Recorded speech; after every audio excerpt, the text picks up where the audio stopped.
Voici le collimateur, contre lequel nous placerons la source lumineuse. Celui-ci est muni d'une vis millimétrique permettant de régler la largeur de la fente. La rotation du corps du collimateur permet de réaliser l'image de la fente à l'infini. La lunette autocollimatrice est munie d'un objectif et d'un oculaire réglables. On peut également régler l'horizontalité de cette lunette via la vis située en dessous de celle-ci. Elle est aussi équipée d'une lame semi-transparente que l'on peut basculer si l'on veut éclairer le réticule disposé à l'intérieur de celle-ci. Enfin, solidaire de la lunette, on trouve le viseur qui peut être réglé à sa vue. La lunette est mobile en rotation à 180 degrés. Elle peut être bloquée et déplacée millimétriquement. Le plateau recevra l'élément dispersif, il est mobile à 360 degrés, peut être bloqué et déplacé millimétriquement. Il est muni de 3 vis de réglage d'horizontalité, disposées à 120 degrés l'une de l'autre.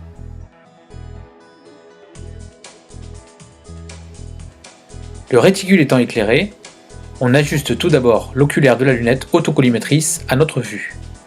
Puis après avoir placé un miroir plan contre l'objectif, on réalise l'autocollimation, on règle la netteté du réticule image en ajustant la bague de l'objectif. Pour régler le collimateur, on place une lampe contre la fente de celui-ci, on vise avec la lunette le collimateur, puis on règle sa bague afin de rendre l'image de la fente nette.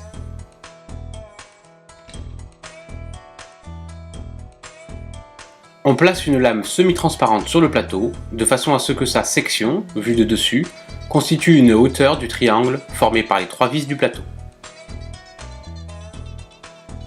Réticule éclairé, on réalise l'autocollimation sur la lame.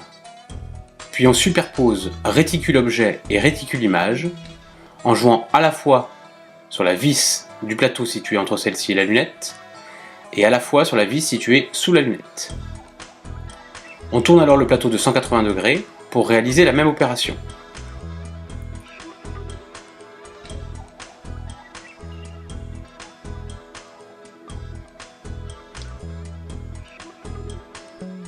Et ainsi de suite, jusqu'à un réglage parfait.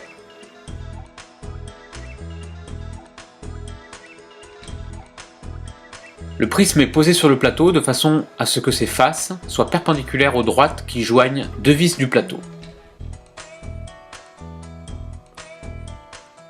Réticule éclairé, on vient réaliser l'autocollimation sur une face utile du prisme, de façon à ce que le réticule objet et le réticule image se superposent. Cette fois, on ne jouera que sur la vis du plateau située entre celui-ci et la lunette. On fait alors tourner le plateau pour travailler sur l'autre face utile du prisme et on réalise le même réglage.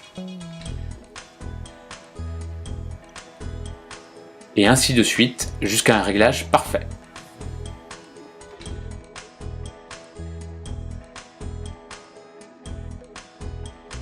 Le réseau est placé de la même façon que la lame semi-transparente. Sa section représente une hauteur du triangle formé par les 3 vis du plateau. Réticule éclairé, on réalise une nouvelle fois une autocollimation sur la face utile du réseau.